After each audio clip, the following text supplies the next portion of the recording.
This morning I was on Twitter, and it's Eating Disorder Awareness Week, and I'm friends on Twitter with a lot of people who have struggled with eating disorders or that really support eating disorder recovery, and they're just a bunch of people that really are seeking for freedom from this thing that has held them captive, for this thing they can't seem to let go of. And one of the people on there this morning, on their Twitter account, they said, "Can I just let go for a little bit?" They're so tired of fighting. They're so tired of it all. And as soon as I read that comment, "Can I just let go for a little bit?" I remembered something. I remembered this game that I played some months back that originally I almost didn't play because I thought I was too insignificant. I thought I shouldn't be able to enjoy myself. I thought, I can't do this. I don't belong here. But it was wrong. It wasn't true. It wasn't true at all. And so after a while, I finally decided to join in. And what had happened is this lady, she came and she brought these stones, and I don't remember what they represented to her. I don't remember why she gave them to us, but I do remember what this stone was used for in my life. I had to be able to do this, we had to hold on to this stone no matter what we were doing. But eventually we decided if we were sleeping, we could put the rock down. But some of us, myself being one, were like, "But why don't we just hold on to it while we sleep?" But it was come to agreement that we didn't. Anyway, as I was holding this stone, and I had to go into the bathroom and wash my hands with it, I was like, how can I really get my hands clean? How can I really get the soap everywhere if I'm holding on to this? How can I get clean if I'm just holding on to this stone and my hands are nasty and all of these germs are on this stone? Surely the soap doesn't clean the stone. And it was just disgusting. But I didn't care because I was going to hold on to this stone no matter what it took. And as I was doing that, I began to realize that that's exactly what I do in my life. I still do it. It's exactly what we do in our lives, many of us, is that we have things and we're holding on to them, and we become so used to them that we hardly even realize it until we want to clean something up or do something about it, and we realize that there's something that seems a little dirty here still. And so but we know that we just can't let go of this, because if we let go of it, then what we're trying to accomplish will be done, over with, non-existent, vanished, voila, no more, right? So of course we're going to still hold on to it. No matter how much we want to let go, no matter how much we want to be free, we are going to hold on for dear life, when actually it's for dear death in many cases. So I had this stone and I was holding on to it, and we went about the day, and days passed and days passed. I mean, I was exercising with this stone.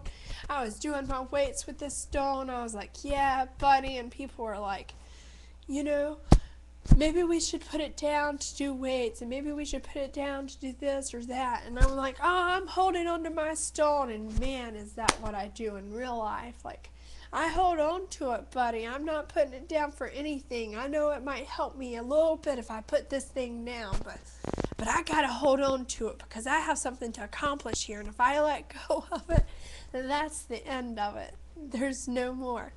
So anyway, one night I had been made really upset. I was so super upset. Like, I didn't know what to do with myself, and and I wanted to cry, and I wasn't one to cry, and so I was like, why, you can't cry, you can't do this. And here I am with the rules, like, of all of these things that I'm holding on to, kind of like the rules of this game in the stone, and I can't, and I could clean things up a little bit if I just let go of it, and I have this opportunity to clean things up a bit in my life if I just am willing to let go of something. And so there I am, and I'd been struggling with the eating disorder stuff for days and days, and it was just so difficult, and I didn't know what in the world I was going to do. I was so beyond in need of something so much greater. And so, like I had said, I had been made upset, and I was determined that I was going to hold on to this stone, and I went into a room to talk to somebody, and I was speechless, and I couldn't talk, and I couldn't do anything, and I realized that this stone and this game that was in my hand was distracting me, and I couldn't do it. But it wasn't really this stone. It was this non-existent Anna that I had come to know in the world of eating disorders, that was just holding on to me, and this stone had come to represent Anna. And if I didn't let go of it, then I wasn't getting anywhere, then I wasn't breaking free. And at the time I was supposed to be writing a goodbye letter to Anna, and I didn't know how to do it. And I had been crying out, how do I do this? How do I write this letter to her? How do I say goodbye? And is she really going to leave? Is she really going to go away? Even though she doesn't really exist, there's a part of me that she's so real to. And so I sat there on the floor, and I didn't know what to do, and I just sat there, and I sat there, and I sat there, until finally I took this stone, and I threw it, and I sat there, and tears began to just flow down my face. And the person in front of me said, what did you just let go of? And I said, I just let go of Anna. I can't hold on to her anymore. I can't do things her way anymore. And that night, I remember so clearly, I looked at her, and I looked at the lady that was in the room with me, and I said, Anna said she's not given up without a fight. But I'm not giving up without one either. Don't give up without a fight. Don't be afraid to let go, but don't let go of the wrong thing. Don't let go of the wrong thing, because today, continually I have to learn to let go of the right things and to hold on to the right things. But ultimately, I have to choose to fight and stand. I have to choose something so much greater for myself, no matter how hard it gets, no matter how hard whenever it comes to me struggling with eating disorder stuff.